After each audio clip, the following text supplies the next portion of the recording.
বাংলায় প্রথম দফার ভোটে প্রায় 93% ভোটদান, যার রেকর্ড বলি দাবি নির্বাচন কমিশনের। ভোট শেষ হওয়ার 1 ঘন্টা আগেই 2021-এ বিধানসভা ও 2024-এ লোকসভার ভোট শতাংশকে ছাপিয়ে যায়।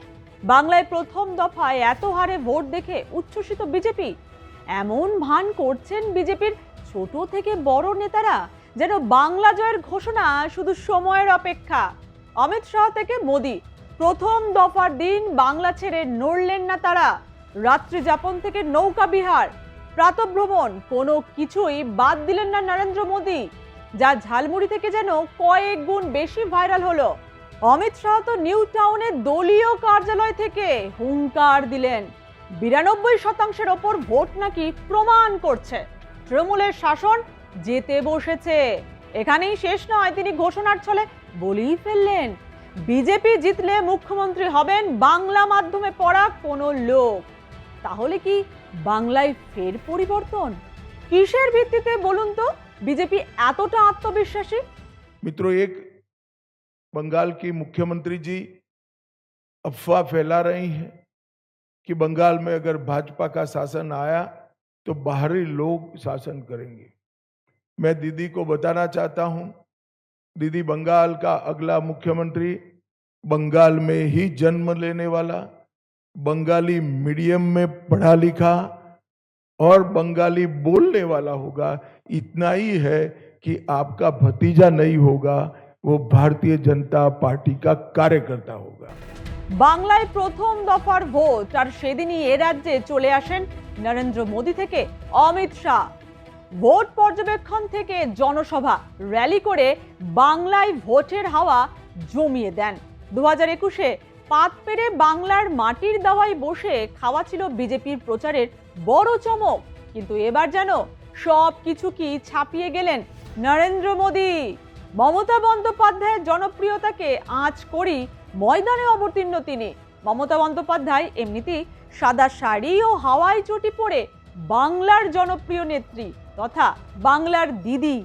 তিনি চপ ভাজা থেকে ভোটারদের ঘরে ঢুকে খোঁজ খবর, দাওয়ায় বসে গল্প করা, সবকিছুই তার ভোট বাক্সে সোনা ফলিয়েছে। এবার সেই ঢঙেই দিল্লির মসনদ থেকে বাংলার মাটিতে নরেন্দ্র মোদি। ঝাড়গ্রামে তার আম জনতার সঙ্গে ঝালমুড়ি খাওয়ার ছবি ফিকে হতে না হতেই গঙ্গাবক্ষে নৌকা বিহার। প্রথম দফার ভোটের ঠিক পরের দিন সকালে ক্যামেরা হাতে গঙ্গাবক্ষের ছবি, নৌকা বিহারের ওই ছবি ভাইরাল সমাজ মাধ্যমে। নৌকা বিহারের যে ছবি ফুটে উঠেছে তাতে মনে করা হচ্ছে প্রথম দফার ভোটের হার দেখে স্বস্তিতে মোদি। গঙ্গাবক্ষে ভ্রমণের পর মোদি সমাজ মাধ্যমে বার্তা দেন, যা বেশ ইঙ্গিতপূর্ণ। তিনি লিখেছেন, আজ সকালে কলকাতায় আমি হুগলি নদীর বুকে কিছুক্ষণ সময় কাটালাম। মা গঙ্গাকে কৃতজ্ঞতা জানানোর একটা সুযোগও পেলাম।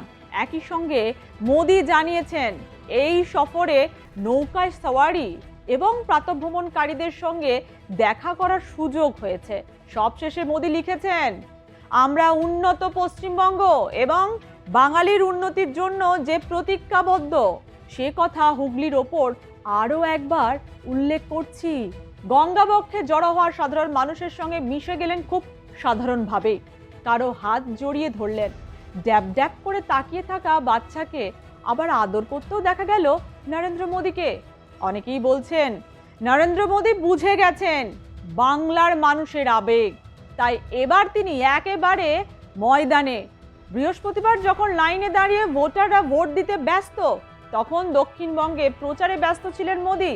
শুধু কি প্রচার, জনসংযোগও রইল চমক। মথুরাপুর, কৃষ্ণনগরের জনসভা শেষ করে হাওড়ায় র্যালির আগে সট্টান পৌঁছে যান বেলুর মঠে। বেলুর মঠের সন্ন্যাসীর পা ছুঁয়ে আশীর্বাদ নেন। এরপরই এক মুখ হাসি নিয়ে তপ্ত আবহাওয়ায় ঘেমে নিয়ে হুড খোলা গাড়িতে র্যালি করেন হাওড়ায়। প্রধানমন্ত্রীর র্যালি বলে কথা, তাই ভিড়ও ছিল কানায় কানায়। একদিকে বিপুল ভোট শতাংশের হার, অন্যদিকে মোদিকে দেখে জনগণের উন্মাদনা। যা দেখে গেরুয়া শিবির তো জয়ের স্বপ্নে বিভোর। তবে কি সত্যি পাশা উল্টোচ্ছে? তৃণমূলের দাবি সবই ভোটের চিত্রনাট্য। যদিও অমিত শাহ তো প্রথম দফার ভোট মিটতেই রাতে বৈঠক করে শুক্রবার সকালে মার্কশিট প্রকাশ করে জানিয়ে দিলেন, 152 আসনের মধ্যে 110 আসন পাচ্ছে বিজেপি।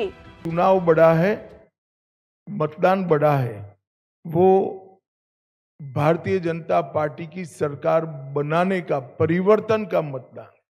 क्योंकि जिस तरह से प्रधानमंत्री जी और हमारे बाकी नेताओं की रैलियों को प्रतिसाद मिला है, रोड शो को प्रतिसाद मिला है, वो प्रतिसाद कल प्रथम चरण में बैलेट मशीन के अंदर बंद हो गया है। एक बहुत बड़ी आशंका यहाँ व्यक्त की जाती थी कि जन समर्थन तो है, मगर पोलिंग स्टेशन पर पहुंचेगा क्या? वो आशंका है आज समाप्त हो गई है और मुझे विश्वास है कि दूसरे चरण में और उत्साह के साथ मतदान होगा। में नाव से सैर करें और अपने आप को गंगा किनारे रहने के वाले लोगों के साथ जोड़कर गंगा के शुद्धिकरण का वादा याद कराए, इसमें क्या आपत्ति हो सकती है? और झालमुरी खाने में क्या आपत्ति? ममता दीदी भी मैंने सुना है खाती है, अब मोदी जी खा रहे हैं तो विरोध कर रही है। সত্যি কি তাই? অমিত শাহ মোদি যে স্বপ্ন দেখছেন ও দেখাচ্ছেন তা কতটা যুক্তিযোগ্য? কিসের ভিত্তিতে এতটা আশাবাদী তারা? শুধু কি ভোট শতাংশের ওপর বিচার করেই জয়ের কথা ভাবছেন তারা? প্রথম দফার ভোট শেষে দেখা গেছে উত্তরবঙ্গে স্বতঃস্ফূর্ততার সঙ্গে ভোট দিয়েছেন ভোটাররা। উত্তরবঙ্গই তো বিজেপির স্বস্তির জায়গা। 2021-এ উত্তরবঙ্গই এ রাজ্যে বিজেপির পায়ের তলার মাটিকে শক্ত করেছিল। কমিশনের দেওয়া তথ্য অনুসারে কোচবিহার, আলিপুরদুয়ার, 2 দিনাজপুর, জলপাইগুড়িতে ভোট পড়েছে 90% ওপর। কালিম্পংয়ে ভোট পড়েছে 83.06%। দার্জিলিংয়ে ভোট পড়েছে 88%। অন্যদিকে দক্ষিণবঙ্গের জেলাগুলি যেমন পুরুলিয়া, মুর্শিদাবাদ, 2 মেদিনীপুর, ঝাড়গ্রাম, বীরভূমে ভোট পড়েছে 90%-এর ওপর, যার রেকর্ড ভোট। মুখ্য নির্বাচন কমিশনার জ্ঞানেশ কুমারের দাবি, পশ্চিমবঙ্গ ও তামিলনাড়ুতে সব থেকে বেশি ভোট পড়েছে। পশ্চিমবঙ্গে এর আগে পর্যন্ত সবচেয়ে বেশি ভোট পড়েছিল 2011 সালে। ওই বিধানসভা নির্বাচনী ভোটদানের হার ছিল 84.33%। ওই বছরই পালাবদল হয়েছিল এ রাজ্যে।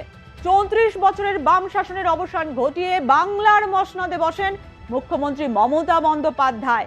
তাই কি এবার ভোটের হার দেখে বাংলা জয়ের স্বপ্ন দেখছেন নরেন্দ্র মোদী থেকে অমিত শাহরা? তবে বাংলায় একটা কথা আছে, জানেন কি? কথায় আছে, গাছে কাঁঠাল গোঁফে তেল।